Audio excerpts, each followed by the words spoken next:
আসসালামু আলাইকুম। আশা করি সবাই বেশ ভালো আছেন। পবিত্র মাহে রমজান উপলক্ষে আজকে খুব সুন্দর একটা ইসলামিক মুভি এক্সপ্লেইন করব। সিনেমাটির নাম দ্য মেসেজ, যেটা 1976 সালে মুক্তি পেয়েছিল। সিনেমাটিতে আমাদের প্রাণপ্রিয় মহানবী হযরত মুহাম্মদ সাল্লাল্লাহু আলাইহি ওয়াসাল্লাম নবুয়ত প্রাপ্তির সময় থেকে শুরু করে কিভাবে ইসলাম প্রতিষ্ঠা করা হয়েছিল সেই ঘটনা তুলে ধরা হয়েছে। মক্কায় ইসলামের আবির্ভাব, মুসলমানদের উপরে কাফেরদের অত্যাচার, নবীজির মক্কা থেকে মদিনায় হিজরত, মদিনা সহ সারা বিশ্বে ইসলামের বিস্তার, বদর ও ইহুদের যুদ্ধ সময় বিভিন্ন ঐতিহাসিক ঘটনা খুব সুন্দরভাবে এই মুভিতে ফুটিয়ে তোলা হয়েছে। কত ত্যাগ, কত কষ্ট, কত সংগ্রাম, কত রক্তের বিনিময়ে আমাদের ইসলাম প্রতিষ্ঠা হয়েছিল তা এই সিনেমাটি দেখলে সহজেই উপলব্ধি করতে পারবেন। আর হ্যাঁ, আরেকটা জিনিস বলে রাখি, সিনেমাতে মহানবী হযরত মুহাম্মদ সাল্লাল্লাহু আলাইহি ওয়াসাল্লামকে সরাসরি দেখানো হয়নি বা উনার কোনো কণ্ঠস্বর ব্যবহার করা হয়নি, অর্থাৎ ধর্মীয় অনুশাসন মেনে সিনেমাটি নির্মাণ করা হয়েছে। তো চলুন আর কথা না বাড়িয়ে শুরু করা যাক আজকের ভিডিও। আর আমি যখন এই ভিডিওটি বানাই তখন এর IMDb রেটিং 8.1 আউট অফ 10। শুরু করার আগে আমি Sakib and welcome to the Cine রসিকথা।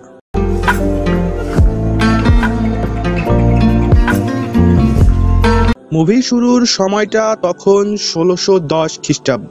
মহানবী হযরত মুহাম্মদ সাল্লাল্লাহু আলাইহি ওয়াসাল্লামের নবুয়ত প্রাপ্তির সময়। সাহাবীদের দেখা যায় তারা বিভিন্ন অঞ্চলের বাচ্চাদের কাছে নবীজির পক্ষ থেকে ইসলামের বাণী নিয়ে যাচ্ছিল, কিন্তু বাচ্চারা একজন মেষপালকের কথায় ইসলাম ধর্ম গ্রহণ করতে রাজি ছিল না। এছাড়া তখন সময়টাই ছিল অন্ধকারের আচ্ছন্ন। সবাই মূর্তি পূজা থেকে শুরু করে সমস্ত প্রকার শিরিক করত। যাই হোক, পরের দৃশ্যে দেখা যায় দূর দূরান্ত থেকে বিভিন্ন সম্প্রদায় কাবা ঘরে মূর্তি স্থাপনের জন্য আসছিল। মক্কায় এ সময় ছিল একটি বাণিজ্য নগরী। যাদের ধন সম্পদ বেশি তাদেরকে দেবতা বলে মনে করা হতো এবং মহামেলার সময়ে তাদের মূর্তি কাবা ঘরে স্থাপন করা হতো। ইব্রাহিম আলাইহিস সালামের সম্পন্ন করা পবিত্র কাবা শরীফ মূর্তি আর দেবতার আশ্রমে পরিণত হয়। এ সময়ে কাবা ঘরে অন্তত 360টি মূর্তি স্থাপিত ছিল এবং ক্রমাগত বিভিন্ন জায়গা থেকে নতুন নতুন মূর্তি এসেই যাচ্ছিল। এসব দেখে কুরাইশ নেতা আবু সুফিয়ান খুবই খুশি ছিল। আবু সুফিয়ান সে সময়ের অত্যন্ত ধনী ব্যবসায়ী ছিল, তাই সমাজে তার সম্মানও অনেক বেশি ছিল। যে সময় কাফেররা মূর্তি নিয়ে আসছিল, আবু সুফিয়ান তাদের খাওয়া দাওয়া এবং অন্যান্য সুবিধার ব্যবস্থা করছিল। যাই হোক, এদিকে নবীজির চাচা আবু লাহাব এবং তার স্ত্রীকে দেখা যায় তারা কাফেলাদের কাছ থেকে মূর্তি নিয়ে কাবা ঘরের ভেতরে রাখছিল। একজন কাফেলার থেকে মূর্তি নেবার সময় তারা দূরে নবীজিকে দাঁড়িয়ে থাকতে দেখে। বেশ বিব্রত হয়ে পড়ে, কারণ নবীজির তাকানোর মাঝেও এমন ম্যাজিক ছিল যা অন্যায়কারীদের অন্তর পর্যন্ত কাঁপিয়ে দিত। তো ভেতরে ঢুকে মূর্তি দেখার সময় আবু লাহাবের স্ত্রী রাগী গলায় বলে, মোহাম্মদ এখানে কেন এসেছে? সে চাইলেই তার বড়লোক স্ত্রীর সাথে আরাময় এসে সুন্দরভাবে সংসার করতে পারে, অথচ তা না করে গুহার ভেতরে গিয়ে বসে থাকে।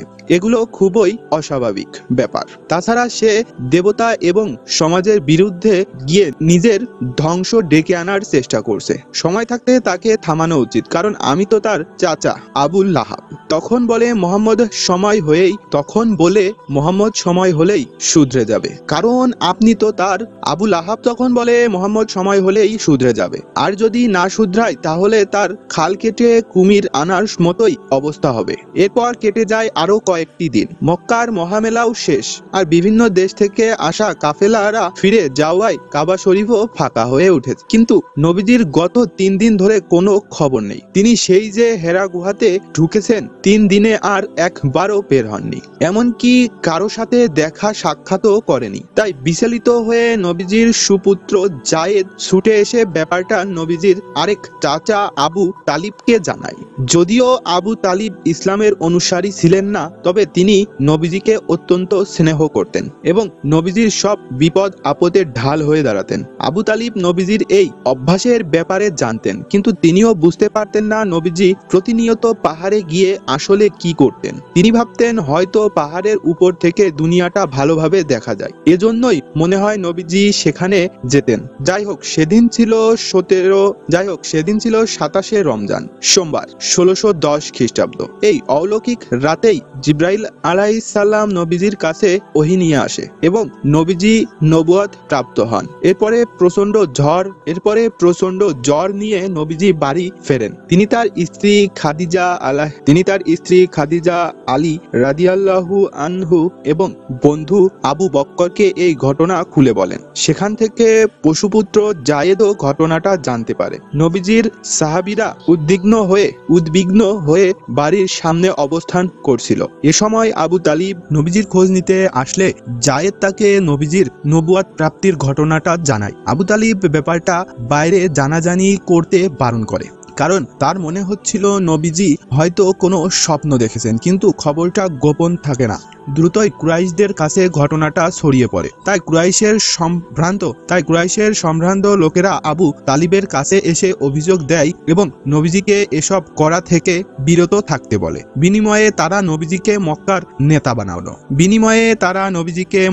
নেতা বানানো, এমনকি কাবা ঘরের চাবি এবং অগণিত অর্থ সম্পদ দেওয়ার প্রস্তাব করে। কিন্তু যদি নবীজি তাদের প্রস্তাব না মানে তাহলে আবু তালিব এবার তাদের রোশানল থেকে নবীজিকে আর বাঁচাতে পারবে না। তো আবু তালিব বিচলিত হয়ে নবীজির কাছে যায় এবং বলে, আমি তোমাকে কোলে পিঠে করে মানুষ করেছি, তাই আমি তোমাকে আঘাত পেতে দেখতে পারবো না। ওদের বিরুদ্ধে গেলে ওরা তোমাকে মেরে ফেলবে, আর যদি তুমি নিজের পূর্বপুরুষদের ধর্মকে মেনে নাও তাহলে তোমার ধন সম্পদে ভরিয়ে দেওয়া হবে। কিন্তু নবীজি এত লোভনীয় প্রস্তাব ফিরিয়ে দিয়ে বলেন, যদি ওনার এক হাতে সূর্য এবং অন্য হাতে চাঁদ তুলে দেওয়া হয় তবুও তিনি ইসলামের প্রচার থেকে এক পাও সরে আসবে না। আবু তালিব তখন হতাশ হয়ে ফিরে এসে নবীজির কথাটা কুরাইশদের জানায়। এতে তারা আরো বেশি ক্ষেপে যায়। এদিকে তরুণ আবু হুজাইফাকে দেখা যায়, তাকে তার বাবা কুরাইশ নেতা উতবা বোন হিন্দ এবং ভাই ওয়ালিদ তিনজন মিলে বোঝাচ্ছিল সে নবীজিকে অনুসরণ করে ভুল পথে যাচ্ছে। এই পথে গেলে তার ধ্বংস অনিবার্য। কিন্তু ইসলামের মাহাত্ম্য এবং নবীজির উত্তম চরিত্র তো হুজাইফার হৃদয়ে জয় করে নিয়েছিল। তাই সে ইসলামের জন্য নিজের পরিবারকে ত্যাগ করে বেরিয়ে যায়। পরের সিনে কয়েকজন তরুণ যুবককে দেখা যায় যারা রাতের আধারে গোপনে নিজেদের ভেতরে ইসলাম চর্চা করছিল। এ সময় তাদের কাছে নবীজির পক্ষ থেকে সাহাবী আবু জাফর আল্লাহর বাণী নিয়ে আসে। আল্লাহর বাণীতে কন্যা শিশুকে জীবন্ত কবর দেওয়ার ভয়াবহতা সম্পর্কে উল্লেখ করা ছিল। এ সময় একটা মোরগ ডেকে ওঠে, অর্থাৎ আজকের মতো তাদের আলোচনার সময় শেষ, আর একটু পরেই সকাল হবে, তাই কেউ দেখে ফেলার আগেই তাদের বাড়ি ফিরতে হবে। তো একে একে সবাই বাড়ি ফিরে যায়, কিন্তু পথে আবু সুফিয়ানের লোকেরা সাহাবী আম্মার ইবনে ইয়াসিরকে দেখে ফেলে। আম্মার বাড়ি ফিরে দেখে তার বাবা মা উদ্বিগ্ন হয়ে বসে আছে। এ সময় আম্মারের হাতে ধাক্কা লেগে টেবিলে থাকা একটা দেবতার মূর্তি নিচে পড়ে ভেঙে যায়। এটা দেখে আম্মারের বাবা মা আটকে ওঠে। তারা হাহাকার করে বলতে থাকে তাদের দেবতার মূর্তি ভেঙে গেল, তাহলে এখন তাদের কে রক্ষা করবে? আম্মার তখন বলেন যে দেবতা নিজেই নিজেকে রক্ষা করতে পারে না, সে অন্যের কিভাবে রক্ষা করবে? আম্মারের বাবা মা তখন তাকে বোঝায় সে মুহাম্মদের সাথে মিশে নষ্ট হয়ে যাচ্ছে, তার চিন্তাধারা খারাপ হয়ে যাচ্ছে। তখন আম্বার বলে, নবীজি তাদেরকে বলেছেন কোনো মানুষ ক্ষুধার্ত থাকবে না, ধনীরা গরিবের ঘৃণা করবে না, শক্তিমানরা দুর্বলদের অত্যাচার করবে না, মহিলাদের ইচ্ছার বিরুদ্ধে বিয়ে করা যাবে না, কন্যা শিশুদেরকে জীবন্ত কবর দেওয়া যাবে না। তাহলে এগুলো কি খারাপ চিন্তাধারা? আমরা নবীজির আরো কিছু বাণী তার বাবা মাকে শোনাই, এতে করে উনারা নিজেদের ভুল বুঝতে পারেন এবং ইসলাম গ্রহণ করার সিদ্ধান্ত নেন। কিন্তু এরই মধ্যে আরেক বিপত্তি ঘটে যায়। আম্মারকে ইসলাম চর্চার অপরাধে কুরাইশ নেতাদের মজলিসে তুলে আনা হয়। সেখানে আবু সুফিয়ান, উতবা, উমাইয়া ইবনে খালফ এবং আবু জাহেরের মতো ক্ষমতাধর নেতারা তারা উপস্থিত ছিল। আম্মারের সাথে কুরাইশ নেতাদের ধর্ম এবং নীতি নৈতিকতা নিয়ে অনেক তর্ক বিতর্ক হয়ে যায়। শেষে আম্মার যখন বলে নবীজি বলেছেন মানুষ হিসেবে একজন কৃতদাস এবং তার মনিব দুজনই সমান, এই কথাটা নেতাদের ইগোতে লেগে যায়, কারণ মনিবেরা তো নিজেদেরকে কৃতদাসের দেবতা বলে মনে করত। আর এই ব্যাপারটা প্রমাণ করার জন্য উমাইয়া আম্মাকে চাবুক মারার জন্য তার কৃতদাস বেলালকে নির্দেশ দেয়, কিন্তু বেলাল ইসলামের প্রতি অনুরাগী ছিল, সে এক আল্লাহকে বিশ্বাস করত, তাই সে উমাইয়ার নির্দেশ অমান্য করে আর এতে তারা আরো খেপে যায় এবং পরবর্তীতে কোনো দাস যাতে মনিবকে অমান্য করার সাহস না পায় এই জন্য বেলালকে কঠিন শাস্তি দেয়। তারা বেলালকে মরুভূমির উত্তপ্ত বালির মধ্যে শুইয়ে দিয়ে নির্মম অত্যাচার করতে থাকে। তবুও বেলাল বারবার বলতে থাকে আহাদ আহাদ, অর্থাৎ আল্লাহ এক, হতে তারা আরো খেপে যায়, অর্থাৎ আল্লাহ এক। এতে তারা আরো খেপে যায় এবং বড় একটা পাথর বেলালের বুকের ওপরে চাপা দিয়ে রাখে। প্রচন্ড কষ্টে বেলালের প্রাণ যায়। এমন সময় সেখানে নবীজির পশুপুত্র জায়েদ ছুটে আসে এবং আবু বকরের পক্ষ থেকে 200 দিরহাম দিয়ে বেলালকে মুক্ত করে নেয়। যাই হোক, এরপর শুরু হয় ইসলামের নতুন জয়যাত্রা। আল্লাহর নির্দেশে নবীজি সাহাবীদের কাছে বার্তা পাঠান, এখন থেকে প্রকাশ্যে ইসলামের প্রচারণা চালানো হবে। বার্তা পাওয়া মাত্রই সাহাবীরা দলে দলে বেরিয়ে পড়ে এবং লা ইলাহা ইল্লাল্লাহু মুহাম্মাদুর রাসূলুল্লাহ এই স্লোগানে আকাশ বাতাস মুখরিত করে তোলে। নবীজির সাথে তারা দল বেঁধে কাবা ঘরের দিকে এগোতে শুরু করে। নবীজির সাহাবীরা এবার প্রকাশ্যে বেরিয়ে এসেছে এটা দেখে কুরাইশরা খুব বিচলিত হয়ে পড়ে। আবু জাহেল তখন কুরাইশ লোকদেরকে কূটবুদ্ধি দেয়, তারা যেন নবীজির অনুসারীদের কাবার দিকে এগোতে বাধা দেয়। তাই তারা বাড়ির ছাদে অবস্থান নেয় এবং ক্রমাগত নবীজি ও সাহাবীদের ওপরে পাথর নিক্ষেপ করতে থাকে। অনেকে আবার তাদের পথ রুখে দাঁড়ায়। তবুও ক্রমাগত আঘাত সহ করে নবীজি এবং সাহাবীরা এগোতে থাকে। তারা যখন কাবার সামনে চলে আসে তখন আবু জাহেল বর্ষাধারীদের দিয়ে মুসলমানদের মেরে ফেলার চিন্তা করে, কিন্তু আবু সুফিয়ান তাদের সরে আসতে বলে। তারা এতক্ষণ এত অত্যাচার করেও মুসলমানদের আটকাতে পারেনি, তাই তারা যদি আরো বেশি কিছু করার চেষ্টা করে তাহলে মুসলমানদের প্রতি বিধর্মীদের সহানুভূতির সৃষ্টি হবে। তো এবার পথ ফাঁকা পেয়ে নবীজি সাহাবীদের নিয়ে কাবার সীমানায় ঢুকে পড়ে এবং সবার সামনে ইসলামের বাণী প্রচার শুরু করে। কিন্তু আবু জাহেল এগুলো সহ করতে পারে না। সে কাফেরদের নিয়ে নবীজির এবং সাহাবীদের উপরে আক্রমণ করে এবং মারধর করে আহত করে দেয়। এমন সময় ঘোড়া ছুটিয়ে সেখানে নবীজির চাচা বিখ্যাত বীর যোদ্ধা হামজা ইবনে আব্দুল মুত্তাবিল রাদিয়াল্লাহু আনহু চলে আসেন। আবু জাহেল নবীজিকে আঘাত করতে দেখে হামজা এবং আবু জাহেলকে আঘাত করে। নবীজিকে আঘাত করতে দেখে হামজাও আবু জাহেলকে আঘাত করে আর সবার সামনে ঘোষণা করে আজ থেকে সেও মুহাম্মদের অনুসারী। হামজাকে মক্কার লোকেরা ভীষণ ভয় পেত, তাই আবু জাহেল সহ সব কাফিররা সেখান থেকে পালিয়ে যায় এবং ইসলামের জয়যাত্রার প্রথম ধাপ সম্পন্ন হয়। তো রাতে এই কথাটা আবু সুফিয়ান এবং তার স্ত্রী হিন্দা জানতে পেরে অনেক বেশি বিচলিত হয়ে পড়ে। হামজার মতো বীর যে কিনা সিংহকেও নিমিষেই শিকার করে ফেলতে পারে, সেও নবীজির পাশে ঢাল হয়ে দাঁড়িয়েছেন। এই ব্যাপারটা তাদের আতঙ্কিত করে তোলে। হিন্দা কিছুতেই বুঝতে পারছিল না একজন অশিক্ষিত লোক কিভাবে পাহাড়ে চড়লো আর 3 দিনের মধ্যে আল্লাহর চিরন্তন বাণী আল কোরআন নিয়ে ফিরে এলো। তবে কোরআনের বাণীকে মিথ্যা প্রমাণ করা তো আর তাদের পক্ষে সম্ভব ছিল না, তাই তারা এবার এমন কিছু করার প্ল্যান করে যাতে মানুষ ভয়ে ইসলামের পথ থেকে ফিরে আসে। এজন্য তারা মক্কার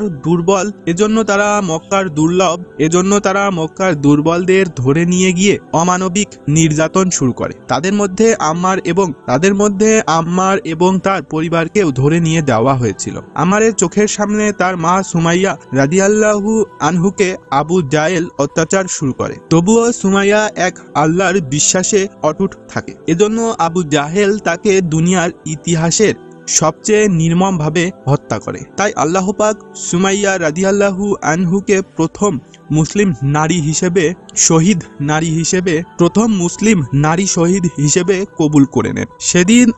সেদিন আমারের বাবা সহ আরো কয়েকজনকে কাফিরেরা মেরে ফেলে এবং অসংখ্য সাহাবীকে আহত করে ফেলে রেখে যায়। খবর পেয়ে হামজা নবীজির সাহাবীদের নিয়ে সেখানে যায় এবং বেঁচে থাকা মুসলমানদেরকে উদ্ধার করে নবীজি বুঝতে পারেন কাফেররা সব সাহাবীদের মেরে ফেলবে, তাই তিনি সবাইকে মক্কা ত্যাগ করে আবিসিনিয়ায় চলে যাওয়ার নির্দেশ দেন। আবিসিনিয়ার বাদশাহ নজাশী একজন বিধর্মী খ্রিস্টান হলেও সে অত্যন্ত দয়ালু ছিল। তার দেশে কেউ নির্যাতিত হতো না, তাই সাহাবীরা নবীজির নির্দেশ মতো উত্তপ্ত মরুভূমি এবং কাফেরদের নজরদারি উপেক্ষা করে আবিসিনিয়ার উদ্দেশ্যে যাত্রা শুরু করে। তবে এই কথাটা আবু সুফিয়ানের কানে পৌঁছায়, ফলে সে বেশ ঘাবড়ে যায়, কারণ মক্কার ভেতরের ঘটনা বাইরে প্রকাশ পেয়ে গেলে ব্যবসায়িক দিক থেকে তারা ক্ষতিগ্রস্ত হবে। তাই সাহাবীদের ফিরিয়ে আনতে সে তার একজন পার্টনার উমরকে আবিসিনিয়ার বাদশাহ নজাশীর কাছে পাঠিয়ে দেয়। উমর গিয়ে নজাশীকে বোঝায় তাদের কয়েকজন দাস বিদ্রোহ করে আবিসিনিয়াতে অবস্থান নিয়েছে, তাই সে সেই সকল দাসদের ফিরিয়ে নিয়ে যেতে চায়। কিন্তু নাজিসি আগে নবীজির সাহাবীদের মুখে তাদের বক্তব্য শুনতে চাইছিল, এজন্য সাহাবীদের রাজদরবারে আনা হয়। তাদেরকে ইসলাম ধর্মের ব্যাপারে জিজ্ঞেস করে এবং মুহাম্মদ সাল্লাল্লাহু আলাইহি ওয়াসাল্লাম যে আসলেই আল্লাহর প্রেরিত রাসূল সেটা প্রমাণ দিতে বলে। সাহাবীরা তখন কোরআনের আলোকেই ইসলামের মাহাত্ম্য বর্ণনা শুরু করে। কোরআনে যে ইব্রাহিম আলাইহিস সালাম, মুসা আলাইহিস সালাম এবং ঈসা আলাইহিস সালামের কথা উল্লেখ আছে সেটাও বলে। খ্রিস্টানদের প্রভু ঈসার কথা উল্লেখ আছে শুনে নজাশী জিজ্ঞেস করে ঈসার ব্যাপারে তাদের কোরআনে কি বলা আছে। তখন সাহাবীরা ঈসা আলাইহিস সালামের জন্মের ঘটনা তুলে বলে। সব শুনে নজাশীর চোখে অশ্রু চলে আসে। তিনি তখন রাজদণ্ড দিয়ে একটা দাগ টেনে দেয় আর বলে, তোমার আমার ধর্মের মাঝে পার্থক্য হলো শুধুমাত্র এই দাগের সমান। আমাদের প্রভু ঈসা যা বলে গিয়েছিলেন মুহাম্মদও তাই বলছেন, তাই মুহাম্মদ অবশ্যই সঠিক। তো নজাশী সাহাবীদের উপরে খুশি হয়ে তাদের যতদিন ইচ্ছা আবিসিনিয়ায় থাকার অনুমতি দেয় এবং তাদের প্রোটেকশনেরও ব্যবস্থা করে। আর ওমর মক্কায় ফিরে এসে আবু সুফিয়াকে এসব জানালে সে ক্রোধে ফেটে পড়ে। এদিকে নবীজি এবার বিধর্মীদের সমর্থন পেতে শুরু করেছে, আর এই ব্যাপারটাকে কুরাইশরা অ্যালার্মিং হিসেবে দেখছিল। তাই কুরাইশ নেতারা এবার সব মুসলমান এক ঘরে করে দেওয়ার সিদ্ধান্ত নেয়। তারা মুসলমানদের ঘর বাড়ি ভেঙে তাদের উচ্ছেদ করে তাড়িয়ে দেয়। এজন্য নবীজি মুসলমানদের নিয়ে পর্বতে গিয়ে আশ্রয় নেন। এমনকি পরবর্তী 3 বছর তারা এভাবেই ক্ষুধা, তৃষ্ণা আর গরমের অসহনীয় কষ্ট সহ্য করে কাটিয়ে দেয়। এরই মাঝে নবীজির জীবনের সবচেয়ে করুণ সময় চলে আসে। উনার প্রিয়তমা স্ত্রী খাদিজা ইন্তেকাল করেন। এমনকি সেই শোক কাটতে না কাটতেই উনার প্রিয় চাচা আবু তালিবও ইন্তেকাল করেন। আবু তালিব মৃত্যুর শেষ মুহূর্ত পর্যন্ত নবীজি এবং মক্কাবাসীদের মধ্যে বিরোধের সমাধান করার চেষ্টা করেছিলেন, কিন্তু সেটা তো আর সম্ভব হয়নি। তাই যাই হোক, আবু তালিবের মৃত্যুর পরে নবীজি উনার শেষ আশ্রয়টুকু হারিয়ে ফেললেন। মক্কা তার জন্য অনিরাপদ হয়ে পড়ে। তাই তিনি পালকপুত্র জায়েদকে নিয়ে পাহাড়ের পাদদেশে তায়েফ নগরীতে আশ্রয় নেন, কিন্তু সেখানকার মানুষেরা উনাকে গ্রহণ করেন না। তারা ছোট বাচ্চাদের লেলিয়ে দেয় এবং বাচ্চারা পাথর মারতে মারতে নবীজি এবং জায়েদকে এলাকা ছাড়া করে। নবীজি এই দিনটাকে উনার জীবনের সবচেয়ে কষ্টকর দিন হিসেবে অভিহিত করেছিলেন। তবে এরই মধ্যে একটা আশার আলো দেখা যায়। গত যুদ্ধে জর্জরিত আনসার গোত্রের কিছু অসম্ভ্রান্ত লোক মদিনা থেকে আকাবা পাহাড়ে এসে নবীজির সাথে দেখা করে। মদিনার 2 প্রধান আরব গোত্র আউস এবং খাজরাজ দীর্ঘদিন ধরে অভ্যন্তরীণ দ্বন্দ্বে জড়িয়েছিল। তাই তারা নবীজির মধ্যস্থতায় এই গোত্র যুদ্ধের অবসান ঘটাতে চাইছিল। বিনিময়ে তারা ইসলাম গ্রহণ করতে সম্মত হয়। এমনকি তারা সেই দিনই কালিমা পড়ে ইসলাম গ্রহণ করে এবং নবীজির অনুসারীদের নিয়ে মদিনা অভিমুখে যাত্রা শুরু করে। আর এটাই ছিল সেই ঐতিহাসিক মক্কা হতে মদিনার হিজরত। প্রায় 70 জন সাহাবী ছোট ছোট দলে বিভক্ত হয়ে প্রায় 250 মাইল পথ পাড়ি দিয়ে মদিনায় চলে যায়। আর এই জন্য তারা এই দিনটিকে স্মরণীয় রাখতে এই দিন থেকেই হিজরি সন গণনা শুরু করে। তবে নবীজি কিন্তু তখনও এত বিপদের মধ্যেও মক্কায় থেকে যান যাতে উনার সাহাবীরা নিরাপদে মদিনায় পৌঁছাতে পারে। কিছুদিনের মধ্যেই এই খবরটা আবু সুফিয়ানের কানে পৌঁছে যায়। সে মদিনার বর্ণনাদির গোত্রের প্রধান হুয়াই ইবনে আখতাবকে ডেকে আনে। এরপরে আবু সুফিয়ান, হিন্দা, আবু জাহেল, উমাইয়া এবং হুয়াই মিলে নবীজিকে হত্যার পরিকল্পনা করে। আবু জাহেল মক্কার 7টা আলাদা গোত্র থেকে 7 জন যুবককে নিয়ে এসে তাদেরকে দিয়ে নবীজিকে হত্যার প্র্যাকটিস করায়। তারা সব গোত্র থেকে একজনকে নিয়েছিল যাতে নবীজিকে হত্যার দায় সবার উপরে সমানভাবে পড়ে। যাই হোক, একদিন রাতে তারা অ্যাকশনে নেমে যায় এবং নবীজিকে হত্যা করতে উনার বাড়িতে ঢোকে। কিন্তু মহান আল্লাহ তো উত্তম পরিকল্পনাকারী। আল্লাহর নির্দেশে নবীজি হযরত আলীকে নিজের শুইয়ে দেন এবং একজন বেদুইনের সহায়তায় আবু বক্করকে নিয়ে মক্কা থেকে পালিয়ে যান। আত্তাহিয়া নবীজির বিছানায় আলীকে দেখে সেখান থেকে সরে আসে। এতগুলো কুরাইশ কাফেরদের চোখে ফাঁকি দিয়ে নবীজি পালিয়ে গেল। এই ব্যাপারটাতে আবু সুফিয়ান খুবই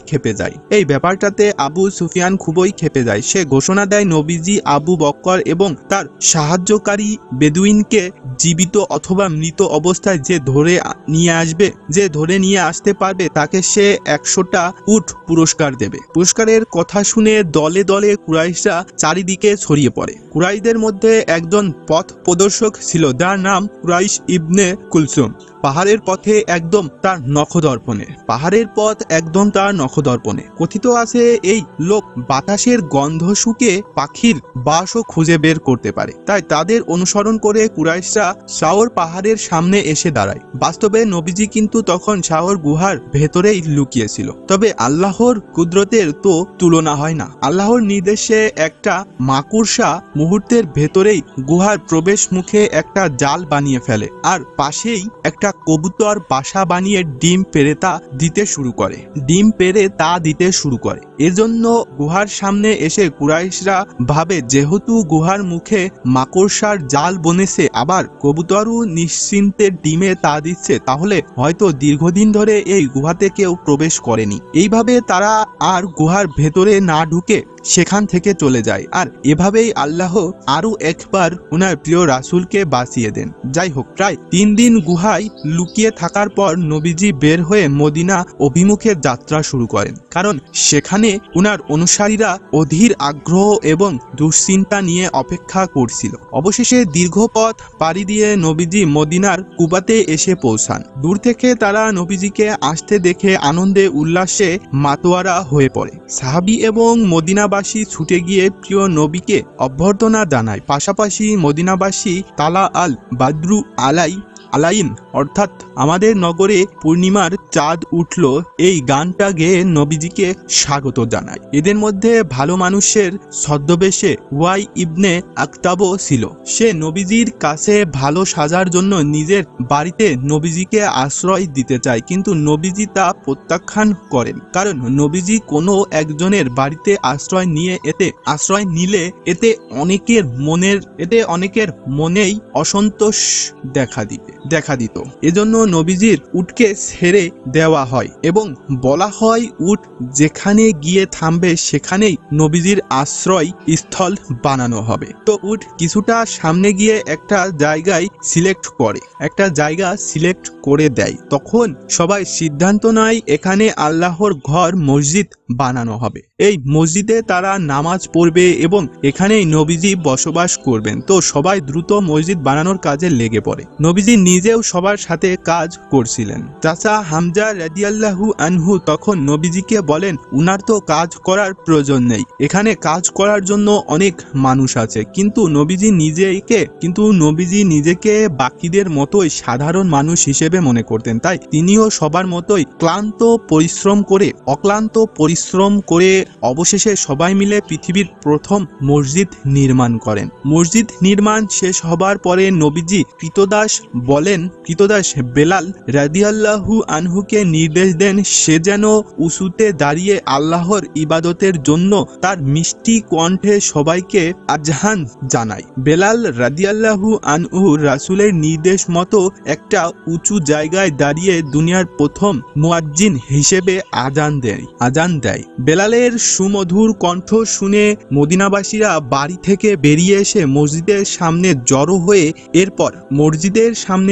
হয়। এরপরে মক্কা ও মদিনাবাসীরা একে অপরকে আলিঙ্গন করে এক নতুন ভ্রাতৃত্বের বন্ধনে আবদ্ধ হয়, আর এই বন্ধনের নাম হলো মুসলমান। যাই হোক, হুয়াই এখানকার সব ঘটনা আবু সুফিয়ানের দরবারে গিয়ে জানায়। নবীজি এত মানুষের সমর্থন পাচ্ছে এটা দেখে সুফিয়ান আরো ক্ষেপে যায়। সে এবারে নবীজির অনুসারীদের চূড়ান্তভাবে মক্কা থেকে উচ্ছেদ করার সিদ্ধান্ত নেয়। সাহাবীরা যেসব বাড়িঘর, জিনিসপত্র, দোকানপাট রেখে গিয়েছিল আবু সুফিয়ান সেসব দখল করে নেয়, আর দামেস্কের সাথে লুট করা মালামাল দিয়ে ব্যবসা শুরু করে। ওয়াই এবার মদিনায় এসে সাহাবীদের সেই খবরটা দেয় এবং তাদের উস্কে দিয়ে যুদ্ধে নামতে বলে। কিন্তু হামজা হুয়াইশকে থামিয়ে দিয়ে বলে, যতক্ষণ না রাসূল সাল্লাল্লাহু আলাইহি ওয়াসাল্লাম নির্দেশ দিচ্ছেন ততক্ষণ তারা কেউ যুদ্ধে লিপ্ত হবেন না,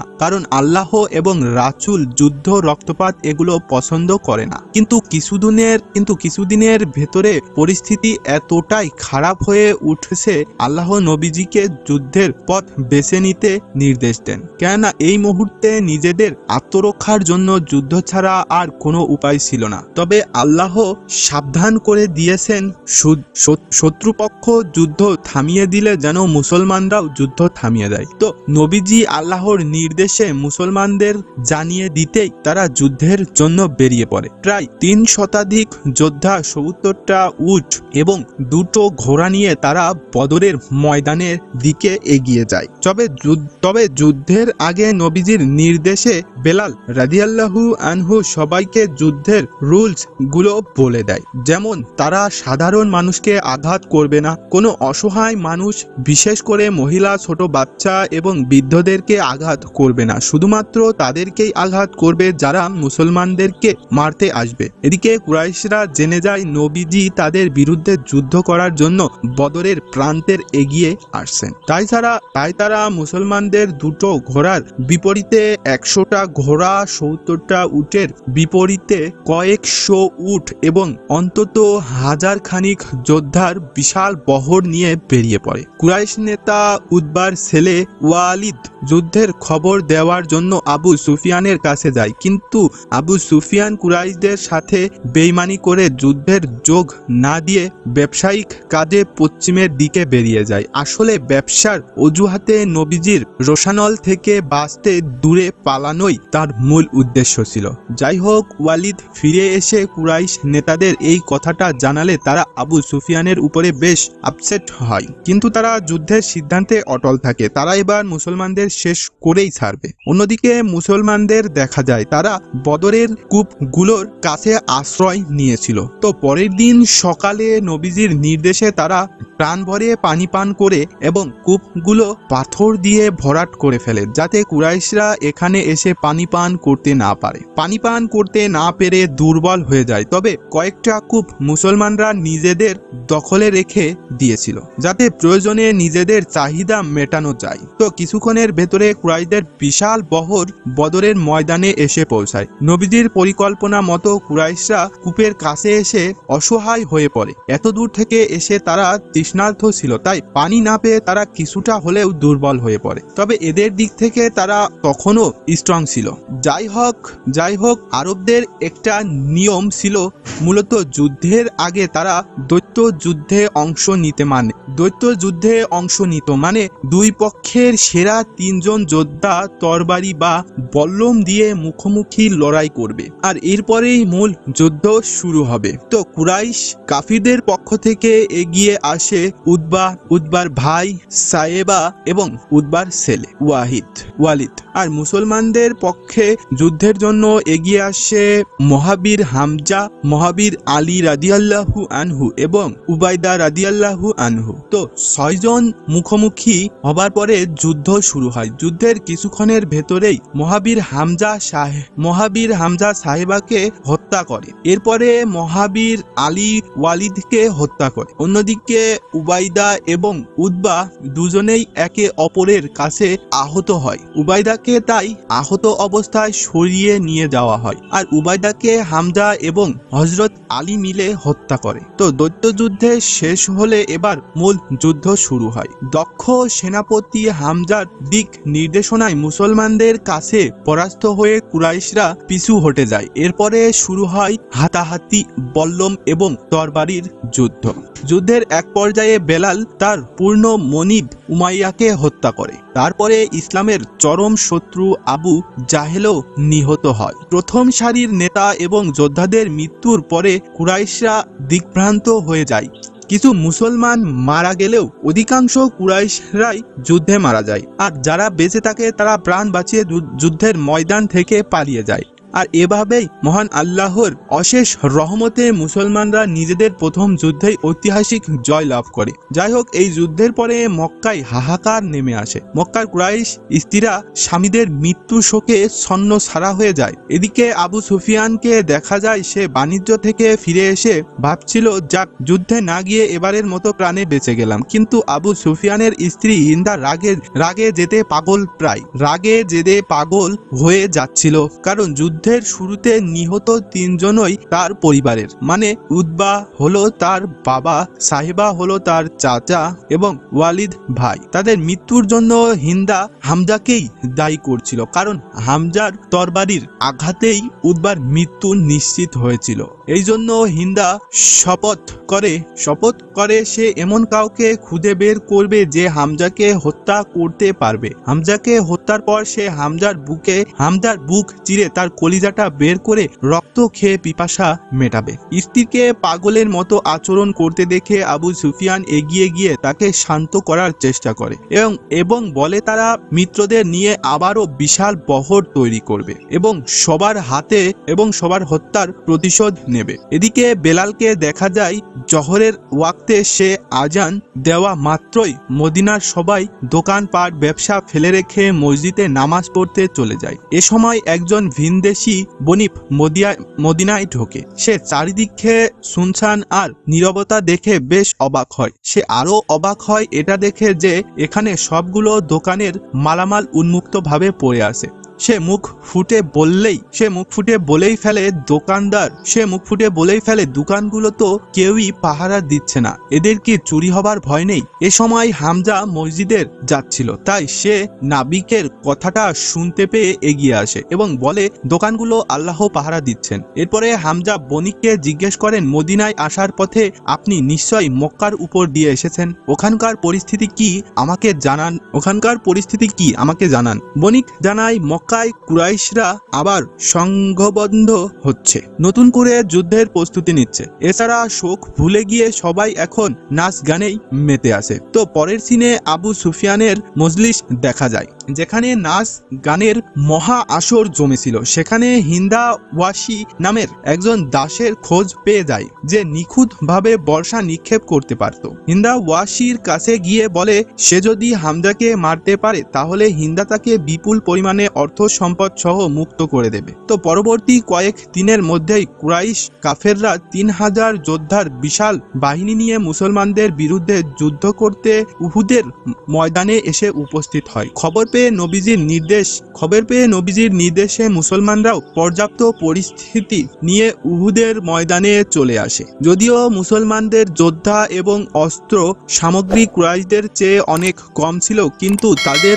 আল্লাহর উপরে ভরসা ছিল তাই তাই এই বিশাল বাহিনী দেখেও তারা একটুও ভয় পাচ্ছিল না। কুরাইশ বাহিনীর সাথে হিন্দাও সেখানে এসেছিল। সে হামজাকে দেখিয়ে দিয়ে ওয়াসিকে বলে, তোমার ওই লোকটাকেই হত্যা করতে হবে। এদিকে কুরাইশ বাহিনীর সাথে হামজা ঘোড়ায় চড়া একজন নতুন যোদ্ধাকে দেখতে পায়। সে তখন তার সহযোদ্ধা ওয়াদ্দাকে ডেকে জিজ্ঞেস করে, এই লোকটা আবার কে? ওয়াদ্দা জানায়, এই লোকটার নাম খালিদ বিন ওয়ালিদ। খালিদের নাম শুনে হামজা কিছুটা হলেও বিচলিত হয়ে পড়ে, কারণ খালিদ অত্যন্ত হিংস্র এবং ক্ষিপ্ত একজন যোদ্ধা ছিল। যদিও নবীজি খালিদকে আটকানোর ব্যবস্থা করে রেখেছিলেন, তিনি পাহাড়ের পিছনের দিকে অনেকগুলো সেনা মোতায়েন করে রেখেছিলেন, যাতে তাদেরকে ক্রস করে খালিদ ঘর সোয়ার বাহিনী যুদ্ধের মূল পয়েন্টে না আসতে পারে। তো কিছুক্ষণের ভেতরে যুদ্ধ শুরু হয়ে যায়। বদরের চেয়েও উহুদের যুদ্ধ আরো বেশি ভয়ঙ্কর ছিল। হামজা তার দক্ষ হাতে একের পর এক কাফিরকে কতল করে যাচ্ছিল, কিন্তু ওয়াহাশি বর্ষা হাতে হামজাকে টার্গেট করেছিল। সুযোগ পেতে সে দূর থেকে বর্ষা নিক্ষেপ করে এবং হামজা মুহূর্তের ভেতরেই মারা যায়। মুসলমান যোদ্ধাদের কাছে হামজা খুব জনপ্রিয় ছিল, তাই হামজার মৃত্যুতে তারা খুবই ক্ষেপে যায় এবং শত্রুদের উপরে ক্রমাগত আক্রমণ চালাতে থাকে। এক পর্যায়ে হার মেনে নিয়ে কুরাইশ যোদ্ধারা পালাতে শুরু করে। এ সময় পাহাড়ের পেছন দিকে নবীজি যেসব যোদ্ধাদের পাহারায় দাঁড় করিয়ে রেখেছিলেন, তারা ভাবে কুরাইশরা তো পালিয়ে যাচ্ছে, তাই পরাজিতরা যুদ্ধের ময়দানে যেসব সোনা দানা ফেলে যাচ্ছে সেগুলো তো অন্যরা কুড়িয়ে নেবে। শেষে তাদের ভাগ্যে হয়তো কিছুই জুটবে না। এজন্য লোভে পড়ে তারা নবীজির নির্দেশ অমান্য করে যুদ্ধের ময়দানের দিকে ছুটে যায়। আর খালিদ এতক্ষণে এই সুযোগের অপেক্ষাতেই ছিল। পাহাড়ের পেছন দিকটা এবার ফাঁকা হয়ে যায়। পাহাড়ের পেছন দিকটা এবার ফাঁকা হয়ে যাওয়ায় সে নিজের বাহিনী নিয়ে পাহাড় ঘুরে এসে পেছন থেকে মুসলমানদের উপরে অ্যাটাক করে। এবার মুসলমানরা দুই দিক থেকেই অবরুদ্ধ হয়ে যায়।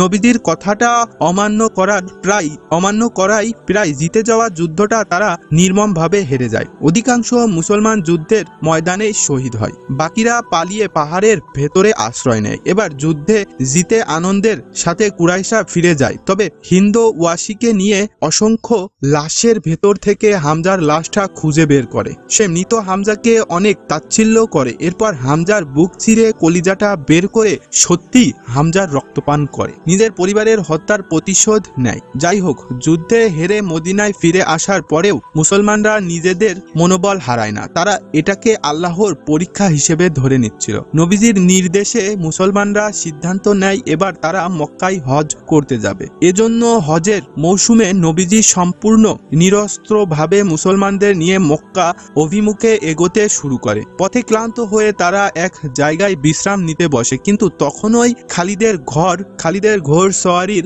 বাহিনী এসে চারিদিক থেকে ঘিরে ধরে। খালিদ ঘোড়া ছুটিয়ে তাদের সামনে চলে আসে। বেলাল উঠে তখন খালিদের সামনে এসে দাঁড়ায় এবং আসসালামু আলাইকুম বলে সালাম দেয়। খালিদ ঘোড়া নাচিয়ে বেলালকে আক্রমণ করার ভয় দেখায়, কিন্তু বেলালের ভেতরে ভয়ের ছিটে ফোঁটাও দেখা যাচ্ছিল না।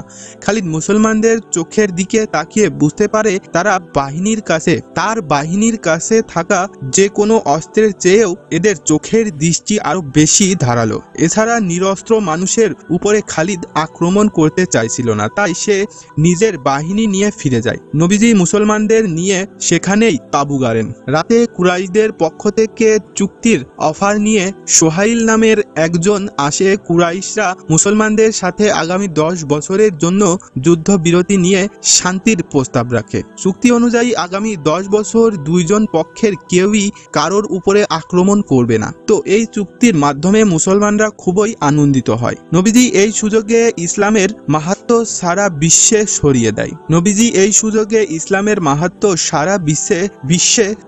বিশ্বে ছড়িয়ে দেবার চিন্তা করেন। দূতের মাধ্যমে নবীজি ইসলামের দাওয়াত বিভিন্ন রাজ্যের রাজা বাদশাদের কাছে পৌঁছে যেতে থাকে। সাহাবীরাও আরবের সাধারণ মানুষের কাছে গিয়ে ইসলামের মাহাত্ম্য বর্ণনা করতে থাকে। এভাবেই ইসলাম ধর্মাবলম্বীদের সংখ্যা দিনকে দিন বাড়তেই থাকে। দূর দূর থেকে খালিদ সাহাবীদের উপরে নজর রাখছিল।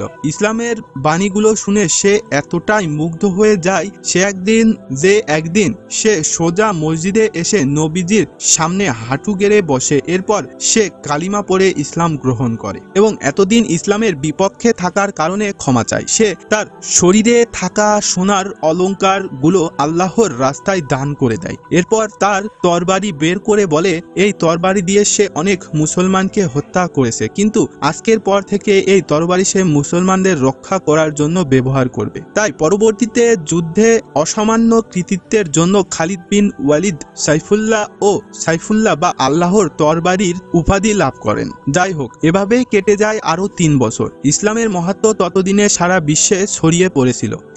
এত অল্প সময়ে মানুষ ইসলামকে এতটা আপন করে নেবে সেটা তাদের ধারণার বাইরে ছিল। কিন্তু এরই মধ্যে আরেকটা ন্যাক্কারজনক ঘটনা ঘটে যায়। এক রাতে কয়েকজন সাহাবী বসে ইসলামী আলোচনা করছিল। হঠাৎ আবু সুফিয়ান চুক্তি ভঙ্গ করে তার লোকজনদের নিয়ে সেই সাহাবীদের উপরে আক্রমণ করে এবং তাদের মেরে ফেলে। এই ঘটনার পরে আবু সুফিয়ান সবার ঘৃণার পাত্রে পরিণত হয়। এই জন্য একদিন আবু সুফিয়ান মদিনায় আসে শান্তি চুক্তি আবার রিনিউ করার প্রস্তাব নিয়ে। তবে প্রতিটা মানুষ আবু সুফিয়ানের দিক থেকে মুখ ফিরিয়ে নেয়। আবু সুফিয়ান এবার সরাসরি নবীজির কাছে চলে যায় এবং অনুনয় বিনয় করতে থাকে, কিন্তু নবীজি নিজেও এবার ঘেন্নায় আবু সুফিয়ানের দিক থেকে মুখ ফিরিয়ে নেন এবং সেখান থেকে উঠে চলে যান। আবু সুফিয়ান এবার সম্পূর্ণ হতাশ হয়ে পড়ে। সে আপন মনেই বলতে থাকে, আমি এবার হেরে গেলাম সামান্য একজন মেষপালকের কাছে, আমি সম্পূর্ণভাবে হেরে গেলাম। তখন পাশ থেকে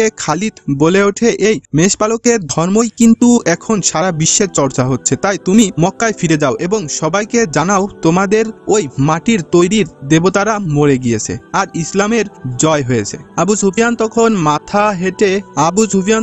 মাথা হেট করে মদিনা থেকে বেরিয়ে যায়। মক্কায় আবু সুফিয়ানের জন্য তার স্ত্রী হিন্দা এবং তাদের অনুসারীরা অপেক্ষা করছিল। আবু সুফিয়ানের পরাজিত মুখ দেখে হিন্দা আক্রোশে ফেটে পড়ে। সে নিজের স্বামীকে কাপুরুষ বলে গালি পর্যন্ত দেয়। যাই হোক, এদিকে ততদিনে বিভিন্ন গোত্রের অসংখ্য মানুষ ইসলাম গ্রহণ করে নিয়েছিল। ফলে নবীজির সাথে ছিল 10,000 যোদ্ধার বিশাল এক বাহিনী। নবীজি এই বিশাল বাহিনী নিয়ে মক্কা অভিমুখে যাত্রা শুরু করে। মুসলমানরা যখন মক্কা বিজয়ের দ্বার প্রান্তে, তখন আবু সুফিয়ান এবং হিন্দা বুঝতে পারে তাদের চূড়ান্ত পর্যায় ঘটে গিয়েছে। এক রাতে মক্কার কাছাকাছি এক জায়গায় নবীজি মুসলমানদের নিয়ে রাত কাটানোর জন্য তাঁবু ঘাটায়। দূর থেকে আবু সুফিয়ান এবং হিন্দা তাঁবুর মশালগুলো দেখছিল। আবু সুফিয়ান বুঝতে পারে সে যদি বেঁচে থাকতে চায় তাহলে তার একটাই পথ খোলা আছে, তাকে মুসলমানদের হাতে মক্কা ছেড়ে দিতে হবে এবং আল্লাহর অনুগত শিকার হতে হবে। এই জন্য সারা জীবনের অহংকার, গাম্ভীর্য এবং ইগোকে ধূলিসাৎ করে দিয়ে সে তাঁবুতে গিয়ে নবীজির সামনে উপস্থিত হয়। এরপরে মাথা নত করে বলে, আমি স্বীকার করছি আল্লাহ ছাড়া আর কোনো ইলাহ নেই, আর আপনি আল্লাহর প্রেরিত।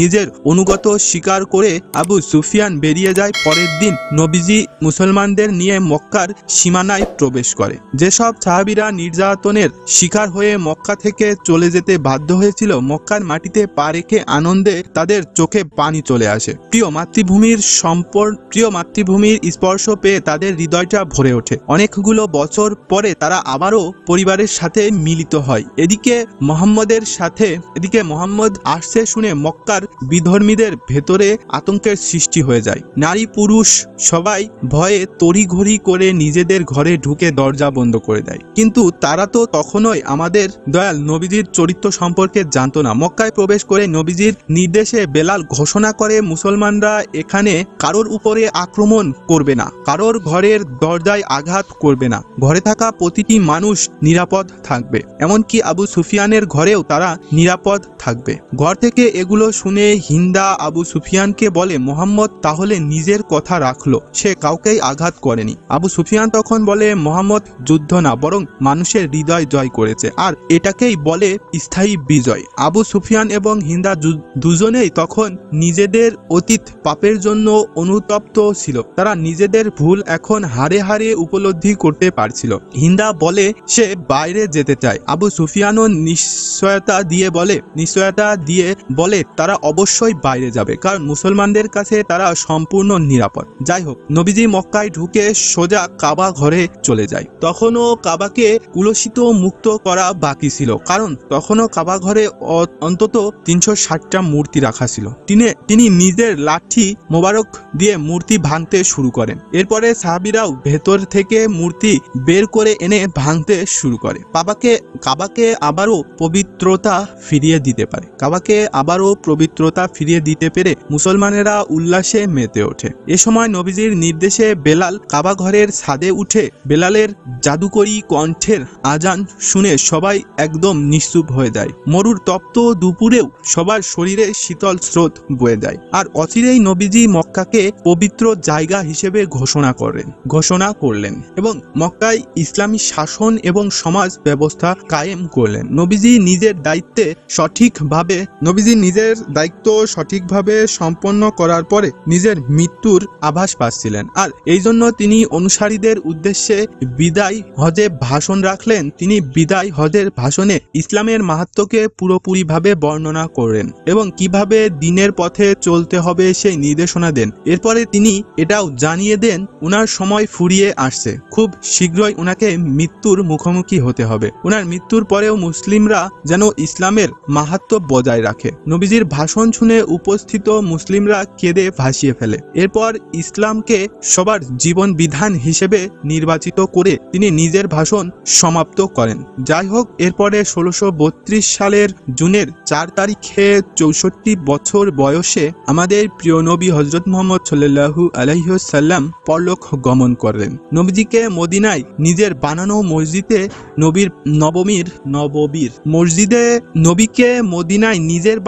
মসজিদে নববীর পাশে দাফন করা হয়। উনার মৃত্যুর শত শত বছর পরেও উনি যে বিধান প্রতিষ্ঠা করে গিয়েছিলেন তা মানুষের মনে জায়গা করে নিচ্ছে। এখনো লাখো মানুষ প্রতি বছর কাবা শরীফে হজে যায়। লাব্বাইক লাব্বাইক আল্লাহুম্মা লাব্বাইক লাব্বাইক আল্লাহুম্মা লাব্বাইক এই প্রতিধ্বনিতে মক্কার পবিত্র ভূমি সদা জাগ্রত হয়ে থাকে। মহান রাব্বুল আলামিন তাদের সবাইকে হযরত মুহাম্মদ সাল্লাল্লাহু আলাইহি ওয়াসাল্লাম এর প্রতিষ্ঠিত দিনের পথে চলার তৌফিক দান করুন এবং আমাদের হজে যাওয়ার সামর্থ্য দিন। তবে আমার এই এক্সপ্লেনেশনে যদি কোনো রকম কোনো ভুল হয়ে থাকে তাহলে আমি প্রত্যেক মুসলিম ভাইদের কাছে ক্ষমা প্রার্থনা করছি। আল্লাহ পাক সবাইকে ভালো রাখুক। আল্লাহ হাফেজ।